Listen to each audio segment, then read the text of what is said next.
Thornton Wilder was a three-time Pulitzer Prize-winning American novelist and playwright. He earned two of these prestigious awards for his plays Our Town and The Skin of Our Teeth, and the third for his 1927 novel, The Bridge of San Luis Rey. This novel, the second of his literary career, was not only awarded the Pulitzer, but was also named one of the best novels of the 20th century by both Time magazine and the American Modern Library.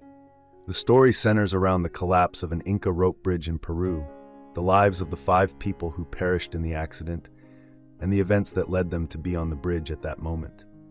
A Franciscan friar who witnesses the disaster, Brother Juniper, sets out to investigate the lives of those who died, hoping to uncover a reason, perhaps even a divine logic, behind why they were the ones to fall. The Bridge of San Luis Rey is often considered a foundational work in what would later be known as the disaster genre, where unrelated individuals are brought together by a catastrophic event. It's believed that Wilder may have drawn inspiration from a play by Prosper Mérimée. The novel begins in the 18th century as Brother Juniper observes the sudden collapse of a rope bridge spanning a mountain gorge near Lima, the capital of Peru. The bridge, though crudely built, had stood for years without incident, making its failure in 1714 all the more shocking. In the fall, 5 people lose their lives. Driven by his faith and scientific curiosity, Brother Juniper decides to treat the incident as a kind of theological experiment. He devotes 6 years to studying the lives of the victims, aiming to find patterns or moral explanations that could justify their deaths. The story unfolds through the backstories of the 5 victims: Doña Maria, a wealthy but lonely noblewoman, her young companion and servant, Pepita, Uncle Pio, once the manager of a famous actress, the actress's son, Jaime, and Esteban, a quiet, introspective man traveling from Cusco to Lima for work. Characters who survived the disaster also figure prominently, including the celebrated actress Micaela Villegas and the compassionate abbess, Maria del Pilar. Pepita and Esteban were both orphans raised in the abbess's care, Pepita under Doña Maria's guardianship, and Esteban directly in the orphanage. Some of the narrative is conveyed through personal letters, especially those written by Doña Maria to her estranged daughter, Clara, revealing her emotional vulnerability and longing.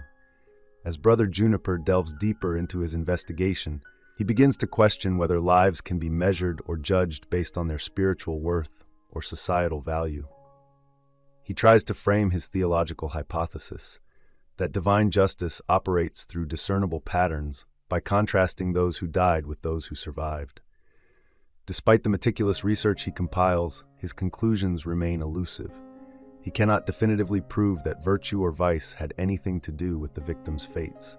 However, his study reveals profound insights into the human condition, particularly regarding love, its rejection, its loss, and its redemptive power.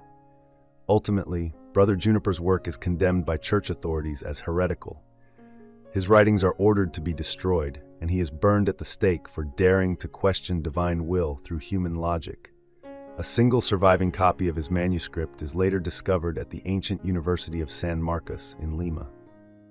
In the aftermath of the tragedy, Micaela Villegas finds herself drawn to the abbey, where she begins working alongside Maria del Pilar.